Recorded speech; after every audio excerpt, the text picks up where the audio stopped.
Gunung Tangkuban Perahu.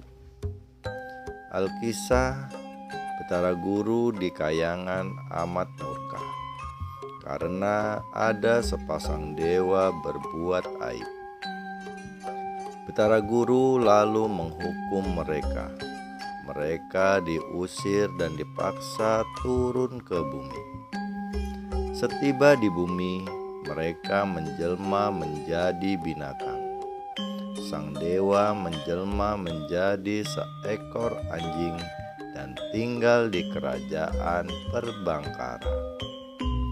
Sementara itu sang dewi menjelma menjadi seekor babi hutan dan tinggal di hutan belantara.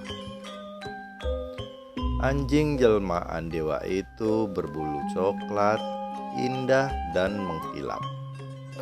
Ia jadi hewan kesayangan Baginda Raja Perbangkara. Prabu Perbangkara memberi nama piaraannya itu Tumang. Sementara itu babi hutan jelmaan Dewi hidup terlunta-lunta di hutan. Setiap hari ia selalu ketakutan. Ia harus berhati-hati untuk menghindari kejaran para pemburu. Suatu hari babi hutan itu kehausan. Ia memberanikan diri keluar dari sarangnya. Kebetulan hanya beberapa langkah dari sarangnya, ia mendapatkan air yang tertampung di dalam tempurung kelapa. Ia segera meminumnya.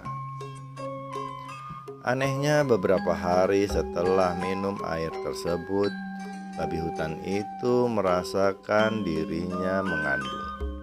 Makin hari perutnya kian membesar. Lalu ketika genap bulannya, babi hutan yang hidup sengsara itu pun melahirkan. Sesuatu yang mengherankan terjadi.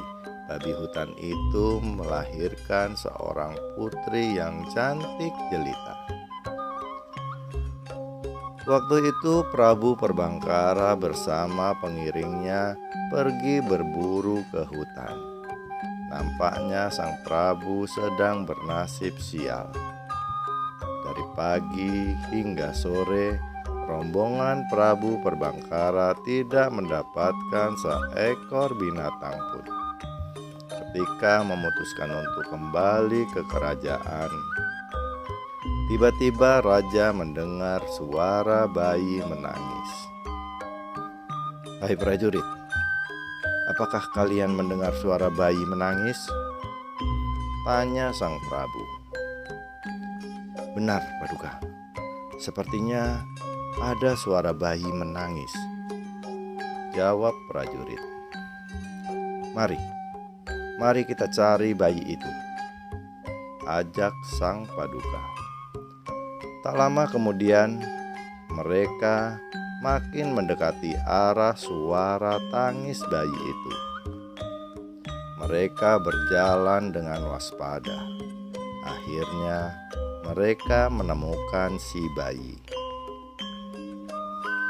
Prabu Perbangkara teramat gembira. Telah lama ia mendambakan anak, namun dewa belum mengabulkannya. Dengan perasaan girang, sang Prabu membawa pulang bayi itu. Setiba di istana, sang Prabu menyerahkan bayi itu kepada Permaisuri. Permaisuri juga nampak senang menerima anak yang baru saja ditemukan di tengah hutan tersebut. Bayi itu diberi nama Nyi Dayang Sumbi. Raja dan Permaisuri amat bahagia. Untuk mewujudkan kebahagiaannya, raja menyelenggarakan upacara syukuran selama 7 hari dan 7 malam.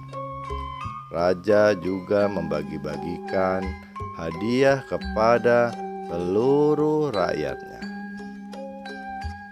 Kehadiran Nyi Dayang Sumbi dalam keluarga kerajaan menjadi kebahagiaan seluruh rakyat Perbangkara. Semua mendoakan agar Nyi Dayang Sumbi menjadi anak yang taat kepada orang tua dan berbakti kepada kerajaan. Bersama bergulirnya waktu, Nyi Dayang Sumbi tumbuh semakin dewasa. Semakin dewasa, semakin memancar pula kecantikannya. Tetapi kecantikan itu tidak pernah membuat dirinya sombong. Ia tetap bersikap ramah terhadap siapapun. Kecantikan dan keramahan sikapnya itu yang membuat nama sang putri masyhur sampai ke mancanegara. Nyi Dayang Sumbi bersahabat dengan si Tumang. Kemanapun ia pergi, Tumang selalu mengawalnya. Kerajaan Perbangkara bertetangga dengan kerajaan Galuga yang lebih besar dan luas. Kabar kecantikan Nyi Dayang Sumbi terdengar oleh Raja Galuga. Karena itu, sang raja pun ingin melamarnya. Suatu hari, Raja Galuga mengutus patinya untuk meminang putri Raja Perbangkara tersebut. Prabu Perbangkara merasa bimbang dan takut menerima lamaran Raja Galuga. Jika ditolak, pasti akan mengundang kemarahan Raja Galuga.